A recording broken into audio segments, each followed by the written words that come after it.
네, 반갑습니다. 자, 오늘이 5월 3일입니다. 일요일인데요. 오후 4시 46분입니다. 오늘은 제가 찾아뵐 이유는요. 은행 적금 이자하고 우리 주식, 고배당 주식에 대해서 좀 말씀을 드려보고자 하고요. 삼성전자, 제가 생각하는 삼성전자 목표가에 대해서 좀 제 개인적인 생각을 좀 말씀드리고자 합니다. 참고로만 하셨으면 좋겠습니다. 어, 제가 며칠 전에 저희 어머니께 용돈을 이렇게 한 달에 얼마씩 드리는데 어머니께서 적금을 드셨더라고요. 그래서 뭐 어머님께서 알아서 하시니까 우연히 제가 어머니 통장을 며칠 전에 보다 보니까 적금 통장을 보면서 이자를 보니까 1%더라고요. 와, 계산을 해보니까 너무 작은 거예요. 이자가. 그래서 제가 어머니께 좀 설득을 시켜서, 어머님은 또 연세가 드신 분이시라 또 은행 적금 이런 걸 선호하시는 편이거든. 안전한 거를 좀 설득시키시는데 좀 조금 시간이 걸렸습니다만은 적금을 해지를 하고요. 차라리 좀 주식에 좀 고배당 쪽에, 너무 고배당은 아니다, 적어도 이 은행 적금 이자보다는 그래도 좀 높은 국채나 회사채 쪽도 좀 투자를 해볼까. 요즘 회사채 같은 경우도 잘만 고르면 뭐 4%짜리 또 심한 거는 6%짜리도 있습니다. 잘 찾아보시면 증권사 문의해 보시면요. 그쪽에도 한번 해볼까라고 고민도 해봤지만 그냥 고배당 주식도 괜찮겠다라는 생각에 제가 잠깐 고배당 주식을 한번 공부를 한 적이 있습니다. 아주 깊게 하지는 않고 그냥 잠깐요. 공부를 하면서 여러분하고 같이 제가 이것도 한번 공유를 해봐야겠다라는 생각이 들고, 특히 주식을 시작하신 지 얼마 안 되신 분들은 좀 이런 투자도 괜찮지 않나. 이건 투기가 아니고 도박이 아니고 이건 투자지 않습니까? 그래서 음, 고배당 은행 적금 드실 분들은 적금이 너무 이자가 낮기 때문에, 물론 이제는 조금씩 이자가 올라가겠죠. 지금 1%지만 또 세월이 지나면 한 2% 정도까지는 저는 적금 이자가 올라올 수 있을 거라고 보고 있습니다. 적금 이자가요. 그렇지만 현재는 어쨌든 우리나라가 요즘은 배당을 좀 많이 주는 편이죠. 예전보다는요. 외국인들이 워낙 많이 투자를 하다 보니까. 가장 대표적인 게 삼성전자도, 예전에는 삼성전자 하면 뭐 4% 배당을 준다라고 알려져 있었죠. 지금은 이제 주가가 워낙 많이 올랐기 때문에 작년 같은 경우 2020년도 기준을 따지면 뭐 특별 배당 빼면은 실질적으로는 삼성전자 한 2%밖에 안 되죠. 그죠? 분기당, 삼성은 분기당 이 배당을 주지 않으면 0.5% 정도 잡으시면 될 것 같고, 그죠? 그래서 한 2%, 연 2% 정도 됩니다. 삼성전자가 특별 배당 빼고요. 작년엔 특별 배당까지 넣다 보니까 이게 뭐 4%, 4.5% 나온 건데, 사실 2%도 은행 적금 이자보다 현재는 낮죠, 그죠? 네, 은행 적금 이자는 낮다. 적금 이자보다는 그런 생각이 들고요. 그다음에 뭐 최하 2% 주는 것 정도는 주는 거니까 특별히 배당을 안 준다 하더라도, 그러면서 동시에 그러면 삼성전자에서 내가 이자는 은행 이자보다 높게 조금 더 받고 차익을 내가 낼 수 있을까, 지금 시점에서. 네, 그런 생각 한번 해봤습니다. 그래서 아까 제가 조금 전에 삼성전자의 목표가, 제가 생각하는 장기적인 목표가를 제가 생각을 해본 적이 있는데요.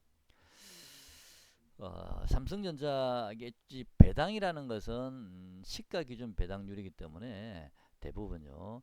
예전에 우리 저 삼성전자가 액면 분할할 때 원래 한 300만 원인가 270만 원짜리를 액면 분할하면서 43,500원인가 액면 분할이 됐죠. 그쵸? 그때 당시에.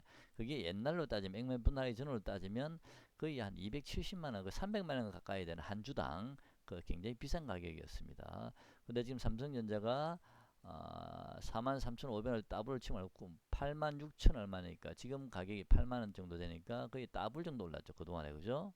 자, 옛날로 따지면 이게 270만 원, 한 300을 잡아도 옛날로 따지면 거의 600만 원 가까이 되는, 그죠? 한 주당 가격이요. 이게 7만 원, 8만 원, 9만 원 하니까 싸 보이지만 옛날로 따지면 600만 원짜리입니다. 액면 분할하기 전에는요. 또는 550 정도 되는 거, 270 기준 잡으면. 그죠? 550에서 600만 원까지 올라왔었습니다. 근데 제가 왜 이 말씀을 드리냐면은 제가 예전에 주식 투자할 때요. 그때 외국인들이 왜 삼성전자 특히 우리나라 주식을 많이 사들어왔냐면은 어, 미국에서는 삼성전자가 한 주당 우리나라 돈으로 1,000만 원에 거래가 된다라는 얘기 제가 들은 적이 있습니다. 1,000만 원에 한 주당 가격이 1,000원, 1,000만 원이죠. 근데 그때 1,000만 원에 거래된다 얘기 나왔을 때 그때 우리나라 삼성전자 얼마에 거래됐었냐면요. 액면 분할이 전에 가격이라도 그때는 뭐 80몇만 원, 100만 원 그랬었습니다. 그러니 이 외국인들이 이 삼성전자 가격을 보면 이 완전 노다지죠. 이 사람들이 봤을 때는 엄청나게 저평가가 되어 있는 거죠. 이 사람들이 봤을 때는. 그러니까는 네, 미국에서 1,000만 원씩 거래된 주식인데 당연히 한국에서 만약에 뭐 80만 원, 100만 원밖에 안 하면 이게 웬 떡이냐고 막 몰빵 사겠죠. 미친 듯이 사는 거죠. 그죠? 그래서 삼성전자가 외국인 비중이 상당히 높습니다. 지금 50 몇 프로 되죠. 50% 살짝 넘는데 이 삼성전자가 이제는 어느덧 옛날 액면 분할하기 전을 가격 따지면 한 550, 600만 원까지 올라왔습니다. 그러면 제가 예전에 들었던 1,000만 원이 이 실제로 맞는 건지 잘 모르겠는데 1,000만 원이 거의 한 60% 정도까지 올라왔다 봐야죠. 그죠? 60%까지. 그러면 외국인 입장에서는 이제는 삼성전자의 메리트가 점점 이제 떨어지기 시작했죠. 옛날엔 100만 원, 100만 원 이하일 때는 웬떡이나 노다지였지만 이제는 600만 원까지 올라왔으니까 이제는 매력도가 많이 떨어지지 않나. 이게 만약에 한 800 정도만 돼도요. 이제는 외국인들 입장에서 삼성전자를 굳이 살 필요가 없다는 얘기입니다. 오히려 매도를 할 가능성이 있습니다. 왜? 다른 데 또 투자를 해야 되니까 이 자금을 가지고. 지금도 제 생각에는 60%까지 올라왔기 때문에 외국인 입장에서는 공격적으로 매도를 하진 않겠지만 일부 또 자금이 급한 펀드들은 또 일부 요 자금을 빼서 또 노다지를 찾아 나서겠죠.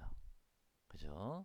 어쨌든 이 제 말씀을 잘 좀 이해를 하셨으면 좋겠습니다. 삼성전자가 지금은 600만 원 정도, 550만 원 정도 올라왔기 때문에 결국에는 삼성전자는 결국에는 저는 본질 가치 가까이는 저는 찾을 수 있을 거라고 봅니다. 즉 장기적으로 보면 삼성전자는 뭐 한 8, 900 정도는 충분히 갈 수 있지 않을까라고 보여집니다.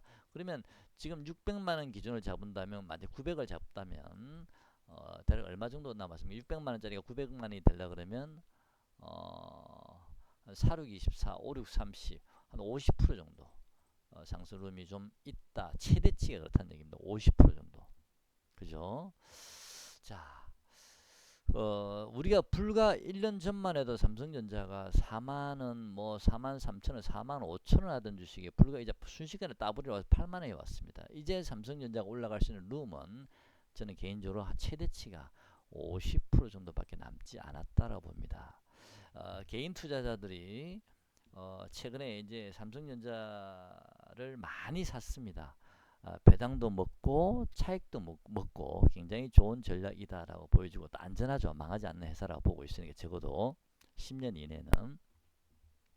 근데 이런 판단을 개인 투자자들이 좀 일찍 했으면 큰 수익을 낼 수 있을, 저 포함입니다. 저도 마찬가지고요. 좀 일찍 생각했더라면 저도 이렇게 빨리 올라올 줄 몰랐습니다. 삼성전자 주가가 좀 아쉬움이 들더라고요. 그래서 지금 현재 위치에서 삼성전자는 저는 개인적으로 큰 매력은 없다라고 보여집니다. 물론 은행 적금 넣어놓는 것보다는 역시 좀 더 올라갈 수 있는, 길게 보면 아까 제가 말씀드린 600에서 900 정도까지 본질 가치까지는 좀 어느 정도 갈 수 있다 보고요. 또 배당도 지금은 2%니까 특별 배당은 중간중간 한 번씩 넣어다 보면 이자도 은행이 적금보다 많죠. 은행 투자하는 것보다 아직은 삼성전자가 낫다라고 보지만 예전에 100만원, 200만원, 300만원 할 때 삼성전자의 가치에 비하면 지금은 많이 좀 희석되고 있다라고 보여지고요. 그렇다면 아까 제가 말씀드린 대로 삼성전자가 앞으로 50% 정도 상승할 룸이 최대치 있다면 장기적으로 지금 삼성전자가 잠깐만 아까 제가 600만원 기준 잡았죠. 600만원이면은 따블이니까 4만 5천 9만원 정도 기준 잡고요. 9만원에 50%면 한 14만원 정도 되나요? 맞나요? 10만원 되면 14만원, 한 14만원 되겠죠. 그죠? 저는 개인적으로 삼성전자는요. 최대 상승룸이 1,000만원, 미국 제가 들었던 이 1,000만원에 그런다면 물론 뭐 75만원까지 되겠죠. 그죠? 그죠? 이는 모가지가 다 찬 거니까 머리 끝까지 대략 한 삼성전자의 최대 목표점은 저는 한 13만원에서 한 14만원 정도까지 여러분께서 보시는 게 어떤가 그렇게 생각이 됩니다. 장기적으로 그렇다라는 겁니다. 이거는 언제 도달할지는 저도 장담 못합니다. 그죠? 자, 물론 차익도 장기적으로는 괜찮아 보이죠. 하지만 배당도 계속 받을 수 있으니까 이 저금리 시대에는 나름대로 좀 괜찮은 전략이긴 하지만 이거는 최선책이 아니고 제가 보기에는 차선이나 차차선 네, 그런 정도 선택이 되지 않나라고 보여지고요. 이 개인 투자자들이 뭐 다 그런 건 아닙니다만 일반적인 대중들은 항상 후행하는 편이 좀 강하죠. 그죠? 주식도 남들이 돈을 많이 초기에 투자하지 않고요. 초기에는 에이 하다가 남들이 돈을 많이 벌었다 생각이 되면 뒤늦게 한 7부 능선에서 많이 뛰어듭니다. 보통 이렇게. 그죠? 7분. 그러면 주가가 이제 갑자기 급등하면서 여기서 끝나버렸죠. 그죠? 지난번에 1월 달에도 그랬죠. 네, 남들이 돈을 번다 하니까 막판에 뛰어들어서 꼭지에 물리신 분도 계실 테고요. 대중들은 좀 후회하는 경향이 강하고 약간 일부 아주 극소수의 스마트한 개인이나 아니면 이 시장을 좌지우지하는 이 세력들은 그 전에 이미 다 먹고 이때는 이제 토끼를 준비하고 있는 거죠. 그죠? 그래서 삼성전자를 최근에 외국인이 많이 매도를 좀 하지만 그래도 매도를 했다 하더라도 1% 내지 2%밖에 지분이 줄어들지 않았습니다. 워낙 그동안 많이 사는 게 많기 때문에. 자, 이렇게 1% 2% 매도하는 이 외국인 세력들은 우선 일부 자금을 좀 뺐다가 봐야죠. 더 좋은 데를 찾아간 거고요. 또 일부 남은 나머지 세력 외국인 자금들은 아직 삼성전자는 더 갈 룸이 남아 있다라고 보는 거죠. 아까 제가 말씀드린 그런 참고로 하시고요. 개인적으로 저는 삼성전자 장기적으로 한 13, 4만 원 뭐가지 머리 끝까지는 15만 원이지만 그 정도 선에서는 더 이상 상승하기 좀 어렵지 않나라고 보여집니다. 하지만 반대로 생각하면 여기까지는 상승할 수 있는 룸이 조금 더 남았다. 한 50% 정도. 네, 시간은 좀 많이 걸릴 수 있지 않을까라고 보여집니다. 이 배당 얘기가 나와서 그런데요. 여러분 저기 그 고배당주 한번 찾아보시면 배당주도 참 우리가 공부를 해볼 만한 우리가 이 배당주를 가치주라고 얘기를 하시는 분들도 있는데 가치주라고 보기는 좀 그렇지만 어쨌든 배당주도 좀 관심이 있으신 분들 사람마다 다 성향이 다를 수 있거든요. 난 주식이 너무 두렵다 겁난다 하시는 분들은 그렇지만 은행 노노찬이 또 너무 그렇다 하면은 배당주를 한번 공부를 해보시기 바랍니다. 일반적으로 우리가 배당주 하면은 뭐 은행이나 증권주가 좀 배당을 많이 합니다. 그죠? 근데 반대로 생각하면 고배당주 치고 주가가 좀 이렇게 주식으로 차익을 내기는 참 어렵습니다. 그죠? 그러니까 이게 좀 양날의 칼인데 그런 선택을 자기 취향에 맞게 투자 취향에 맞게 잘 선택을 하셔야 됩니다. 고배당주 한번 보시려고 그러시면요. 아무데나 찾을 수 있습니다. 일반 뭐 이 검색을 해봐 네이버에 검색을 해도 되고요. 네이버에 가면 좀 더 구체적으로 하실 분 네이버에 가면 뭐 세이브로라는 그 창을 한번 네이버에 쳐보시기 바랍니다. 세이브로요. 세이브로 여기 들어가셔서 여기 들어가시면 2020년도 고배당이 나올 겁니다. 여기 들어가셔서 그 다음에 주식 탭을 한번 클릭하시고요. 그 다음에 배당 정보 들어가셔서 그 다음에 왼쪽 하단에 배당 순위가 있습니다. 거기를 클릭하시면 2020년도 배당을 가장 많이 준 회사 순서들 쭉 나와 있는데 그 동남 합성부터 시작해서 그 다음에 뭐 이 은행 증권주들 좀 많이 포진이 되어 있습니다. 또는 뭐 가스, 이원 같은 가스 관련주, 대성에너지 같은 이런 가스 관련주들 우리가 생각하는 흔히 말하는 재미없는 주식들이 이게 많이 포진이 되어 있습니다. 그리고 주가도 변동폭이 별로 없이 그냥 그 상태로 그대로 가는 주식이 좀 많습니다. 이제 보통 10년 주기로 따지면 한 번 정도는 이런 가치주들이 한 번 정도 시세를 낼 때가 있는데 지금은 아직까지는 좀 그런 움직임은 없습니다.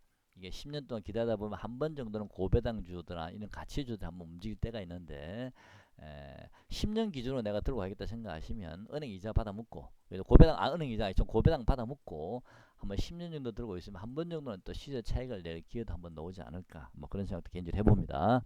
자, 그래서 고배당주를 한번 보시면서 보통 고배당주들 치고는 거래량이 많이 없거든요. 가시주라서 사람들 손을 그러니까 배당을 많이 별로 고배당주를 별로 이렇게 일부 극소수만 선호를 하지 대부분은 좀 액티브한 걸 좋아하지 않습니까? 그래서 그 중에서 보면 또 약간 배당이 한 4% 정도 이상 정도 되면서도 또 이 시대의 재료만 잘 타면, 예를 들어서 뭐 한국 토지 신탁이라든지 뭐 사모개발 같은 이런 종목들은 한 번씩 시세가 번쩍번쩍 할 때가 있거든요.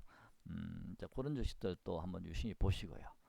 자, 오늘은 제가 삼성전자의 목표가와 그 다음에 은행 적금이 너무 낮기 때문에 제가 제 개인적인 소견을 한번 생각을 말씀을 드려봤습니다. 여러분, 네, 참고하시고요.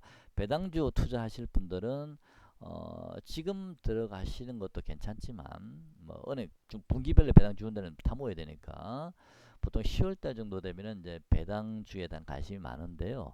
뭐 9월달 정도나 한 8, 9월 정도에 미리 그때 정도는 좀 배당주를 좀 사놓으셔서 그 다음에 쭉 12월까지 들고 가시다가 보통 12월 한 배당 낙이 되는 배당 기준일이 있거든요. 그 기준일점까지 들고 가시면 주가가 조금씩 이제 배당 타모으려고 하시면 올라갑니다. 조금씩. 그때 오히려 반대로 그냥 그 배당 기준일 바로 하루 앞날이나 그날 당일 정도에 시세가 좀 올라오면 그때 한번 쳐버리면 됩니다. 배당 받지 마시고 아예 그냥 매도를 해버리면 시세 차익도 조금 낼 수 있습니다. 그때는요. 그래서 그렇게 매매하는 방법도 있고요. 아니면 그냥 끝까지 배당을 타무는 방법도 있고요. 자, 배당주 매매하는 것도 여러 전략이 있을 수 있습니다. 그래서 참고로 한번 쭉 훑어보. 재미는 없을 겁니다. 그냥 없다 생각하고 적금들이 있다 생각하고 생각하셔야 됩니다.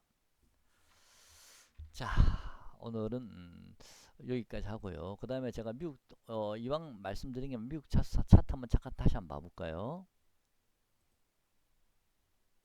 자, 지난번 말씀드린 대로 1파 상승, 2파 조정, 3파 상승, 4파 조정, 5파 상승 구간입니다. 지금 현재는. 그죠? 자, 그런데 한 가지 여러분께 꼭 말씀드리고 싶은 것은요.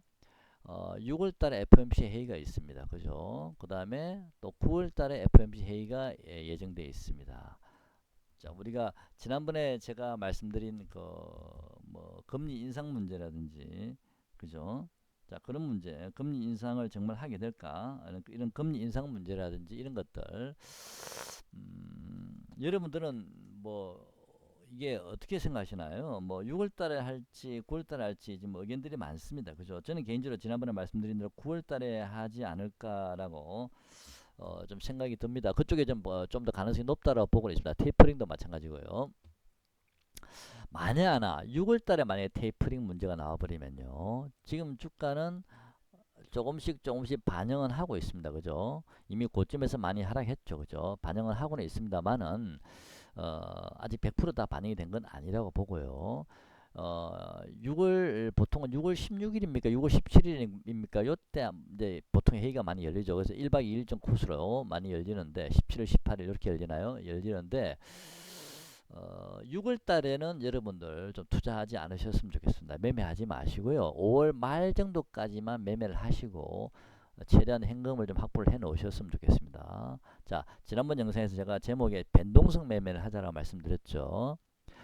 현금을 5월 달까지만 매매하시면서 충분히 현금을 실탄을 쥐고 있으시다가 이 6월 17일인가 18일인가 16일인가 FOMC 회의를 하지 않습니까? 일반적으로. 그죠?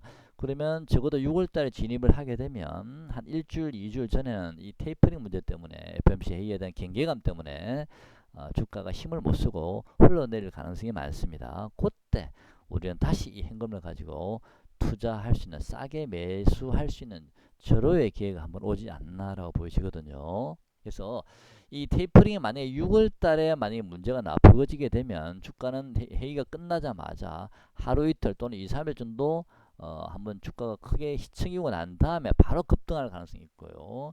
만약 이게 6월 달에 언급이 안 된다면 이게 9월 달로 다시 한번 또 연기가 된다면 이 회의 끝나자마자 안도의 랠리가 다시 한번 나올 가능성도 어쨌든 있습니다. 그래서 이 FOMC 6월 달 FOMC 회의 전후로 해서 여러분들한테는 다시 한번 현금을 쥐고 계신 분들은 싸게 매수할 수 있는 좋은 기회가 오지 않나라고 개인적으로 생각은 하고 있어요. 일정상 그래 보입니다.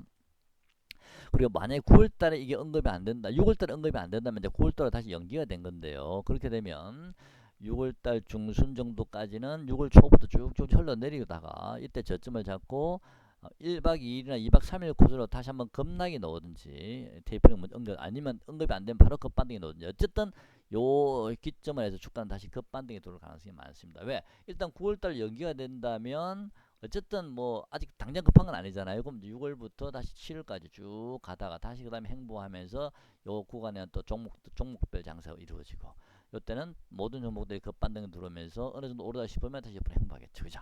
자, 그래서 이런 변동성 구간을 한번 노려보시는 것도 괜찮지 않나 라고 보여집니다. 자, 만약에 하락을 하게 된다면, 만약에 뭐 6월달이든 9월달이든 만약에 주가가 다시 한번 이게 계속 하락을 하게 된다면 어디까지 하락할까요? 글쎄요. 제 생각에는요. 저는 다우존스가 현재 34,000인데 그래도 요 자리는 깨지 않을 거라고 좀 보고는 있습니다. 요 자리요. 3만 포인트. 네, 요 정도죠. 그죠? 예, 요 자리요. 29,500, 3만 요 정도, 요 구간 정도는 쉽게 깨기 힘든 자리라고 보고 있습니다. 이 고점을 돌파한 자리거든요. 이 고점을 돌파하면서 다시 한번 눌러주고 갔기 때문에 이 눌러진 요 상단부 자리는 깨지 않을 거라고 봅니다. 3741포인트 요 정도 요 자리요. 요 자리는요. 그래서 3741인가 대략 잡아서 한 31,000포인트 정도 되는데 다우 지수가 뭐 테이퍼링이든 뭐든 어쨌든 간에요. 6월이든 9월이든 모르겠지만 저는 31,000포인트는 깨지 않을 거라고 보고 있습니다. 31,000포인트요. 그래서 만약에 다우 지수가 32,000 정도 근처까지 오게 되면 32,000 전후 정도가 저는 저점이 될 가능성이 좀 높지 않나라고 보여지고요. 이번 6월달에 여기까지 내려올지 미리 선조정 받아서 그 다음에 9월달에는 제가 보기에는 만약에 테이퍼링 문제가 언급되더라도 이미 6월달이나 6월달 한번 이제 주가가 많이 빠지고 다시 급반등이 들어오고 나서 다시 9월달 되면 다시 또 주가가 행보하다가 다시 또 빠지겠죠. 그죠? 이때는 이미 9월달이면 지금부터 지금 5월이죠. 6, 7, 8, 9, 4개월이거든요. 이 테이퍼링이라는 이 단어 자체가 이제는 조금씩 시장이 잠식돼 가면 희석돼 가기 때문에 오히려 어쩌면 이 9월달을 앞두고서는 하락을 하더라도 6월달 저점을 깨지 않을 수도 있습니다. 반대로 역으로 얘기하면요. 이럴 수도 있고요. 아니면 9월달에 저점 한 번 더 놓을 수도 있지만 저는 어쨌든 이기든 저기든 간에 32,000포인트 정도가 다우가 전후 정도 오면 우리 한번 그때는 저점일 가능성이 높지 않나. 31,000은 깨지 않을 거라 보고 있습니다. 그래서 이건 제 개인적인 생각이니까 여러분 이 일정들을 보면서 아까 제가 말씀드린 5월 말까지 일단 매매를 끝내고 6월 달에 일단 현금을 충분히 확보하고 있다가 FOMC 전후를 한번 매수해서 또 단기 시세를 내셔도 되고요. 그래서 그렇게 보시던지 아니면 또 혹시나 6월달에 32,000 오면 그 근처 오면 가감하게 매수 베팅 들어가서 그렇게 하셔도 되고요. 그래서 32,000 만약 6월달에 32,000 근처에 저점이 나오고요. 32,000 일시로 살짝 한번 깰 수도 딱 건들 수는 있습니다만은 32,000을 크게 이탈하지 않을 거라고 봅니다. 31,000은 깨지 않을 거라고 보고 있기 때문에 32,000에서 다시 급반등이 일어나서 35,000, 36,000까지 밀고 갈 수도 있습니다.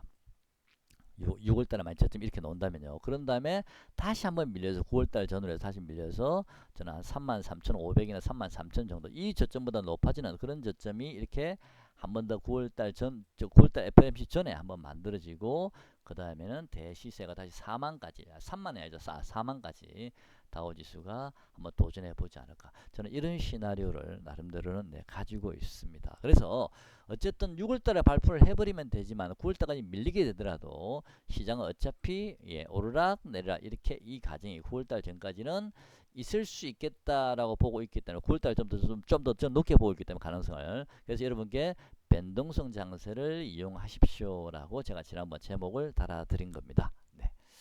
저는 지금 현재 개인적으로는 나름대로 이런 시나리오를 가지고 있습니다. 그래서 일정표를 보면서 여러분께서 현금 보유 시점을 결정하셔도 되고 매수 시점, 저점 매수 시점을 보셔도 되고요.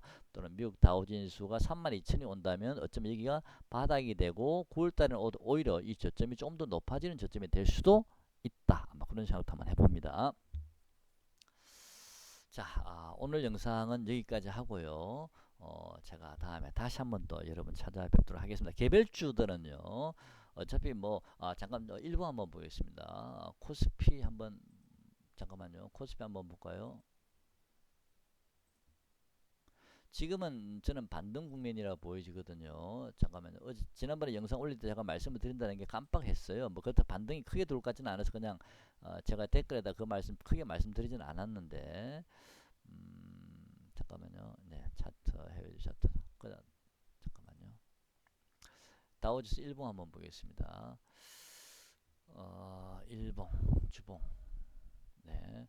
아직도 여전히 이격은 남아있기 때문에 주가는 32,000 정도를 저점을 해서 박스권을 미국 장세도 미국도 마찬가지라고 봅니다. 이게 현재 많이 벌어져 있기 때문에 당분간은 올해는 이런 변동성 장세, FOMC 회의, 테이퍼링 이런 문제가 단어가 나오면서 주가는 횡보할 가능성이 있습니다. 32,000원이 저점이 될 가능성이 높아 보입니다. 잠깐만요. 제가 뭐 말씀드리려고 그랬는데 코스피인가요? 네, 코스피 보겠습니다. 자, 지금 코스피는요, 저는 지금 반등이 들어올 자리거든요. 지난번에 이때 한번 양봉 들었죠. 1파 상승, 2파 조정, 3파 상승, 4파 조정이거든요. 자, 코스피는 한 번 더 양봉이 들어올 가능성이 있습니다. 대략 한 3,000 또 한 200 근처까지 3,180 정도까지 한 번 더 코스피는 양봉이 뜰 가능성이 있다라고 보입니다. 그 양봉이 뜨면 다시 음봉 맞고 다시 쌍봉 만들면서 다시 시장이 또 기울어지지 않을까. 그러면 이제 6월달에 다 오지 않을까 싶은 생각이 들거든요. 그래서 어쨌든 한 번 더 양봉이 남아 있다라고 저는 개인적으로 보고 있습니다. 지난번에 영상 올릴 때 이때 제가 말씀드리는 게 깜빡했는데 단기입니다. 그리고 아주 크게 올라간 자리는 아니기 때문에 작은 소파동에 하나, 둘, 셋, 넷, 다섯 개거든요. 그래서 한 번 더 5파 양봉이 남았다라고 보여지고 3,255포인트를 돌파하는 그런 상승은 아니라고 보고 있습니다. 그래서 요 양봉이 남았을 때 그때